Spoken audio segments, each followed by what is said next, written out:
Today we're going to talk about yet another one of those claims found in the Quran, the claim that Solomon was, of course, a wise man, according to the Bible, and the Quran says that he was so wise that he's given even special abilities to communicate with animals, with birds, and even with ants. And with that says, I'm going to ask Dr. J. Smith to address this.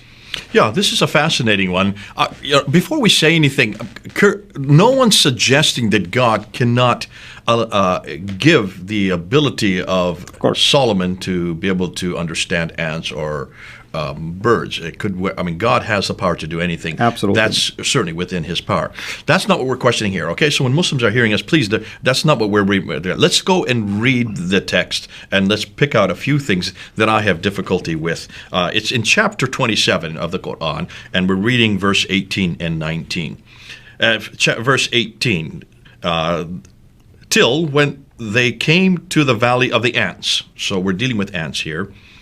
One of the ants said, O ants, enter your dwellings, lest Suleiman, which is Solomon, and his hosts should crush you while they perceive not.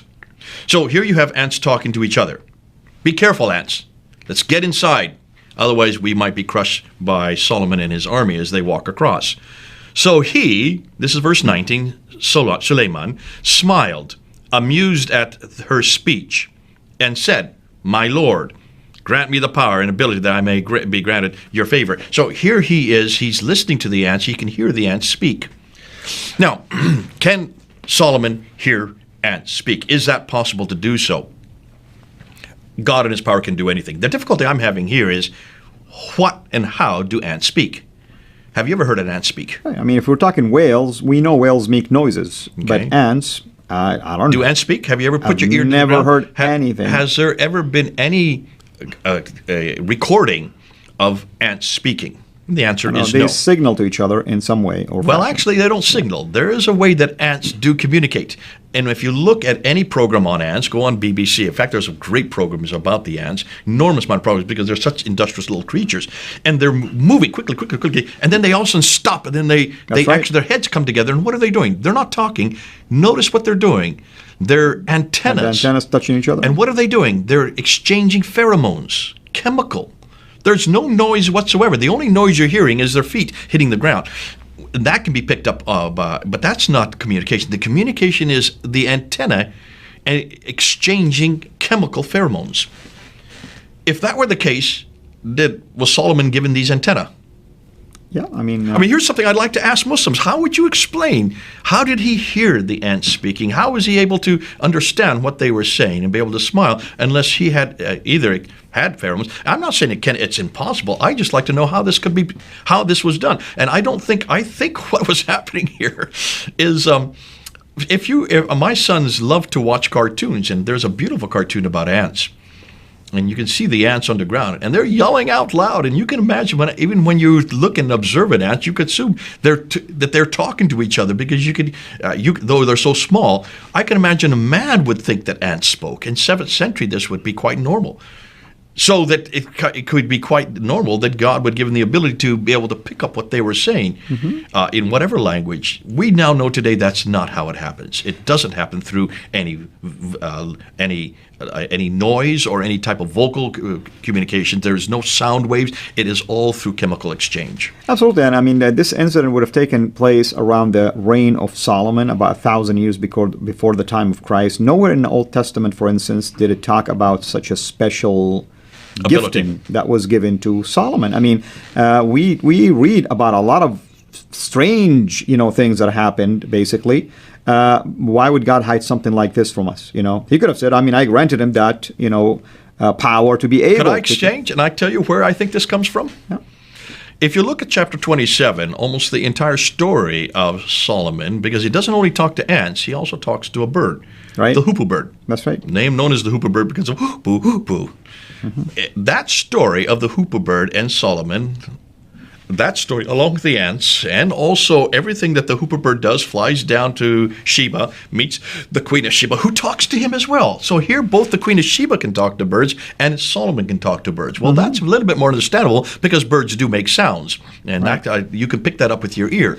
Anyway, she comes up with the hoopoe bird up to meet Solomon because he's too busy marching his birds, getting them ready for battle, left, right, and they fly up over the enemy and they drop stones with the name of the enemy on the bottom of the stones, and they kill the enemy that way. Now, that is, when she comes then to the court of Solomon, there, opens the door into the throne room. Solomon's sitting on his throne. She's across, comes in the door. As she's about ready to cross out, there is a pond. And she sees it, and she picks up her skirts to keep from getting wet. That's where the story ends in chapter 27, verse 44. It's from verse 17 to verse 44 you see this whole story, right, including the ants that we've just talked about in verse 18 and 19. Now, that story is borrowed story. That's not in your Bible. I never saw that. I would have loved to have had that story in my Bible. I missed out in Sunday school because we never had such an engaging story. And there'd be movies could have been made about this, and I would have loved those movies. The reason why it's not in the Bible is because this is an apocryphal account. This is a Jewish apocryphal account. It comes from the second Targum of Esther. Second Targum of Esther, you can go to your library, you can even pick it out. That's the source for this. That was written in the 2nd century. This book was compiled in the 7th to 8th century. The Jews that had contact with the compilers of the Quran, you notice I'm being very careful not to say Muhammad. That's why I jumped on you the other time. Whoever wrote this book had access to these stories, not to the biblical stories, for one very good historical reason. The biblical stories of Solomon, the true stories of Solomon and Sheba and all that happened in the Old Testament, had yet to be translated into Arabic. These were not translated until the 8th century. Therefore, whoever put the Quran together did not have access to the authoritative story. They just had access to the ones the Jews were giving them over the fires, the camel fires, the caravan fires at night. Those stories were apocryphal accounts. They were already translated into Arabic. That's why the Arab writers picked up these stories, like the second Targum of Esther, written in the 2nd century. They wrote it in the 7th or 8th century. That's why you find them in Surah chapter 27. And you know what, Jay, you gave me an idea. I know you did one time a very short video about some of the sources of stories that are found in the Quran. I think we should do a series on this. We can take one There's of a whole these, other series we can do. Absolutely, because people need to know, here is the story in the Quran. You think it's from the Bible. Guess what? Here is the source that it came from. And this is an apocryphal account. No Jew in their right mind would go to second Targum of Esther to say what Solomon did. Why? Ask any Jew, and they'll tell you these are nothing more than children's fables. That's right. That's right. I mean, rabbinic teaching, Talmud, Midrash, who knows? All of these were more like children's fables. They were taught to kids like bedtime stories, but they would take these stories that they heard from as they would be traveling, because remember, most of them were in the diaspora. They had been thrown out of Jerusalem in 70 A.D. at the destruction of the temple. They had to move out into the diaspora. They took their scriptures with them, wrapped up in their scrolls. Those they protected. They didn't let anybody read them. But what they would tell the kids at nighttime were these stories they heard. They were accounting from other sources. They would take these stories and put biblical names to them. Right. And so Solomon was given in. But no Jew would ever tell their kids, this is what happened to Solomon. If you want to know what happened to Solomon, come back to the scrolls. Absolutely. Come back to this book. And I know we're not talking about the fall, but even the story of the fall and the idea that Satan basically, the one that refused to bow down and worship Adam when he was created and caused him to stumble, and then God forgave him after the fall. I mean, there is another source for that as well. Listen, we can go to chapter 5, the story of Cain and Abel. We know the source for that. We can go to chapter 21, verse 51 to 71, the story of Abraham in the Kaaba, destroying the idols and then being thrown into the fire pit. We know the source for that. In every one of these, you can almost see, we can pretty much look at good 70% of the biblical material in the Quran and source it back to apocryphal writings. Yep. Some of it is from the Old Testament itself. No doubt. There is a mixture. There is some truth, but then there is other. But these fantastic things like ants, speaking to Solomon, or some able to hear the ants, that is from an apocryphal account. That comes from the second Targum of Esther. Absolutely. Well, as you can see, everybody, we are already making planning for a brand new series. So hold on, to until we make that announcement, because it seems that we can do a whole bunch of videos just on sources for many of these stories that are found in the Quran. But hopefully you've enjoyed this particular one, dealing with this claim that Solomon, and as my brother here mentioned, we're not really doubting that God can give those abilities to Solomon, or anyone for that matter, to communicate with birds or ants, but we're wondering, how could this be possible? What is the source for it? And therefore, we need to at least pause for a second and ask these kind of questions. So hopefully you find this yet another helpful tool in your ministry. Thank you.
Finally tonight, small talk. Very small talk. Scientists have long studied how various creatures communicate. Dolphins in the water, chimpanzees on land, birds in flight. But insects, could they possibly have anything to say? Well, when it comes to the tiny ant, it turns out the answer may be yes. Here's Nick Watt. Ants live in highly structured societies. They are masters of architecture and even agriculture. And now, scientists tell us, ants actually talk. talk to each other. Were you surprised by what you found? We were. Yes, we were surprised. Absolutely. With an iPod and an old pair of headphones, they discovered worker ants are indifferent to rock music, but stand guard when a distressed queen makes this particular sound. They stand on the speaker with their jaws and their mandibles opened, something like saying, "I'm defending my queen." Now, no one is saying these little creatures talk like they do in the movies. Now stay calm. We are going around the leaf. Around the leaf? I don't think we can do that. But they do have a kind of language. Look at the back end of the ant. That's the abdomen moving up and down, vibrating. That's how ants make noise. That's how they, I suppose, talk to each other. Scientists made these startling discoveries by accident while studying the large blue butterfly. They watched butterfly pupae trick ants into taking them to ant nests and nurturing them until they hatched. Why? Well, amazingly, the butterfly pupae imitate the ant queen's distinctive voice. Butterflies have learned to speak this mysterious ant language, a language humans have only just discovered. Nick Watt, ABC News, Turin, Italy. I hope you understood what they had to say. That's World News for this Tuesday. I'm Charlie Gibson, and I hope you had a good day. For all of us at ABC News, have a good night.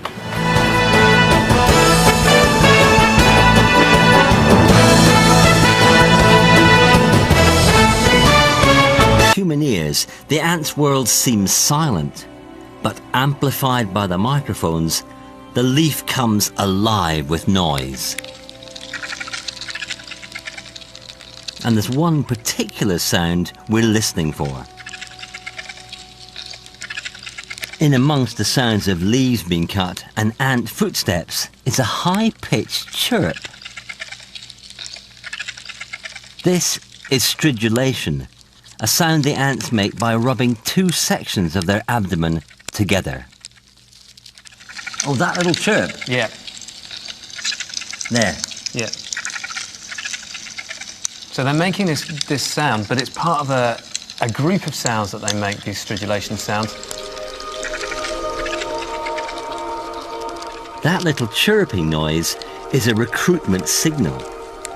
The more nutritious a leaf is, the more the ant makes this noise, sending a cascade of vibrations through the plant.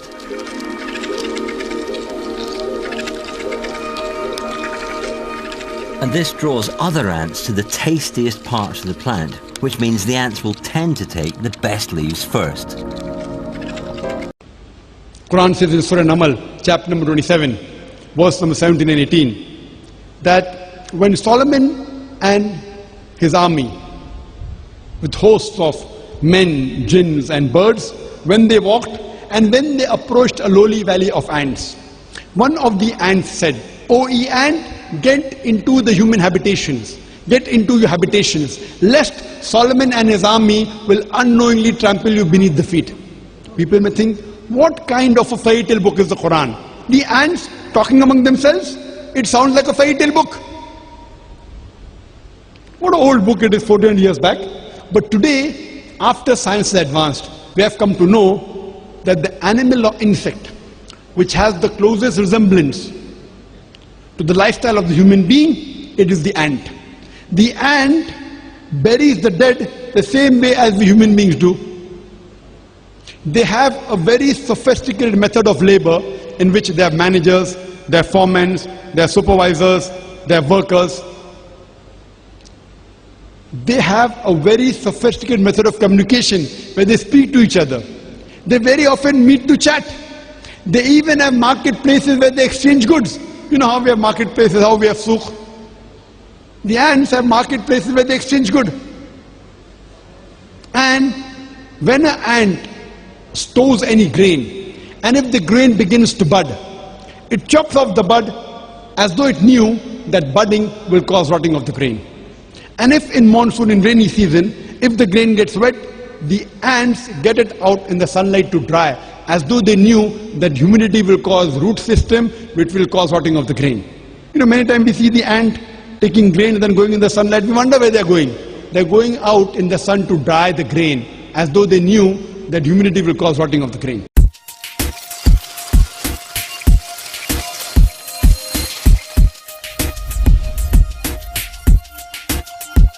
Top 10 awesome things you didn't know about ants. Number 10. They can stitch up wounds. Minor wounds are considered just an annoyance, with advanced medicine just a call away. However, if we were in the middle of the African savannah with no first aid kit, and the nearest help we can get is still days away, fixing that little wounds can mean life or death. Apparently, some tribes like the Maasai tribe in East Africa faced the same problem and found an easy first aid trick on the go: the army ant's strong pincers.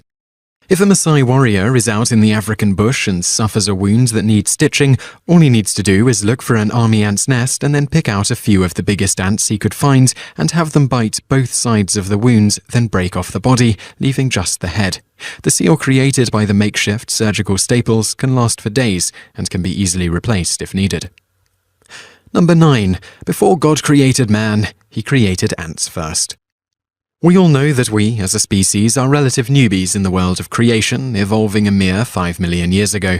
Now compare that to a living fossil like the ant, who has been around since the Cretaceous period, about 110 to 130 million years ago. The age gap and the relative high social evolution of the ants may mean that only a fluke roll of the celestial dice made the difference in regards to what species came first. Number 8. They dispose of their dead. Only a few creatures on Earth treat their dead with some relative deference: humans, elephants, and, shockingly, ants. They even have undertakers to do it. When an ant dies inside the nest, they will carry the dead body outside for sanitation's sake, so that infection or disease cannot spread to the entire colony. Though any worker ant may carry the body outside, it seems there is a special ant undertaker that will usually do the cleaning up. Number 7. They can clone themselves. Parthenogenesis is a form of reproduction where there is no need for fertilization, making the resulting offspring a clone of the mother. A group of Amazonian ants was found to give birth to clones of themselves, creating a colony with no males around and somewhat echoing the legend of the fierce Amazons who do not tolerate male company. Not to be outdone, the males of the small fire ant, whose queens also practice parthenogenesis in giving birth to new queens, makes sure that their genetic legacy spreads on by cloning themselves. This special trick of the male small fire ant involves eliminating the female genome in some of the fertilized eggs, making the ant a perfect clone of the father. This unique reproductive maneuverings of both female and male small fire ants results in a nest composing of ants of the same species that has the genetic makeup of 3 completely different species: the queen clones, the male clones, and the sterile female workers with mixed genes. Number 6. They teach their young. As social insects, ants have a very advanced system going on in their colonies in order to ensure their survival. Worker ants are put into groups that does various specialized jobs like foraging, janitorial services, or caretaker of eggs and baby ants. What is surprising is that these worker ants are not born with the necessary skills already pre-programmed in their DNA to do some of these specialized works. For them to have these skills, they do what we humans do: learn it from someone who knows how things are done. The teacher ant's teaching style is called tandem running, where the teacher ant will teach a younger ant the ropes by running with it. This kind of teaching, even more surprisingly, involves a two-way interaction between teacher and student, the first in a non-human animal. If a student is a slow learner and fails in its exams, it will be relegated to some other job that does not require specialized skills. Number 5. They know how agriculture works. Among all creatures, we know of only 4 that are evolved enough to use agriculture as a means of survival: bark beetles, termites, humans, and ants. However, between ants and us, it seems they started farming first, having been at it since 50 million years ago. Before moving out of her birth nest, a young queen must first sneak inside the garden and take away some fungal pellets. These pellets will be the seedlings that she needs to start her own garden and feed her brood. Atene ants do their farming by cultivating fungi, just like humans do in farming crops. They even use pesticides to combat parasites that affect their crops. There are 5 known systems of agriculture that ants practice, but all ants that practice agriculture are shown to share some general habits in fungal gardening. Number 4. They use herbicides and disinfectant. Speaking of pesticides, ants use them, as well as herbicides, in their fungal gardens. Theirs is far more eco-friendly than ours, however.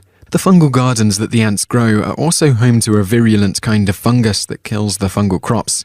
To prevent this fungal weed from spreading, the ants have a bacteria at their disposal that they carry around on their cuticles. The bacteria produces an antibiotic that specifically suppresses the growth of the fungal weed. In their nests, they use several substances that inhibit the spread of parasites or weeds. The wood ants, for example, add solidified conifer resins to their nests while building them, which hinders the growth of bacteria and fungi. The lemon ant, which prefers to nest in trees, produces a natural herbicide that kills all other plant life surrounding their nesting tree, including grown trees. They do this by injecting leaves with herbicides, and the plants will start to die within hours. Number 3. They raise livestock. Ants do not only raise crops, but also livestock, which they use for milking. The livestock consists of insects like aphids, mealybugs, and myrmecophos caterpillars that secrete a sweet liquid called honeydew. The ants keep the predators away from their livestock and even herd them from one feeding location to another, just like what we do with cows. When it is time to collect some honeydew from the livestock, the ants milk them by tapping them with their antennae. The ants even bring their precious livestock with them when they migrate to a new area. Kind of reminds us of frontiermen bringing their cattle along while in search of greener pastures. Number 2. They wage wars. Imagine the scene in the final battle of Lord of the Rings, The Return of the King. Total carnage wherever you look, with the battle lines blurred out as the warring parties are jumbled up in the heat of battle, with groups of soldiers clustering together to form a cohesive front and take out an enemy at a time. Now imagine, instead of the handsome, unsullied face of Legolas and his crew, you get ants with menacing mandibles and scary big eyes of doom. The tactics ants use in warfare are eerily similar to human war strategies, and they even vary their tactics depending on what is at stake. They can even use propaganda pheromones to confuse enemy ants and make them fight among themselves. There are even species of ants, like the Amazon ants, that oddly resembled the fabled Spartans in their way of life. Namely, they only survive through waging wars to replenish their slaves and to get more resources from other colonies. They even act like medieval knights when in their nests, doing nothing more than demanding food from their slaves and burnishing their chitinous armor. Number 1. They practice slavery. As a whole, ants are known for being hard workers, but, just like humans, there are some rotten apples in their baskets. There are several species of ants that are dependent on slave labor for survival, and who will actively wage war against other colonies to steal the pupae and enslave them upon hatching.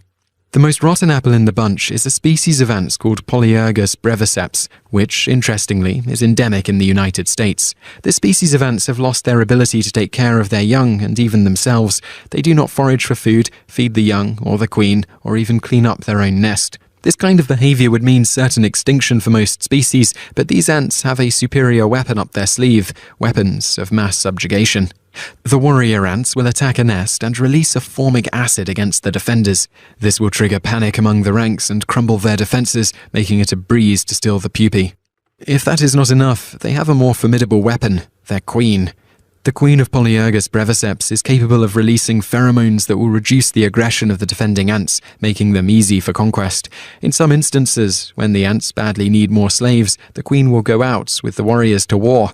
After releasing her pheromones to crush the aggression of the defenders, she will immediately look for the queen of the overtaken nest and kill her. Everything is not lost for the slaves, though. Every so often they stage rebellions against their masters by ripping apart the larvae of those that enslaved them. This means the slaver ants have less chance of going out and conquering more, as their numbers are quickly dwindling, thus saving other ants from slavery, one baby ant at a time.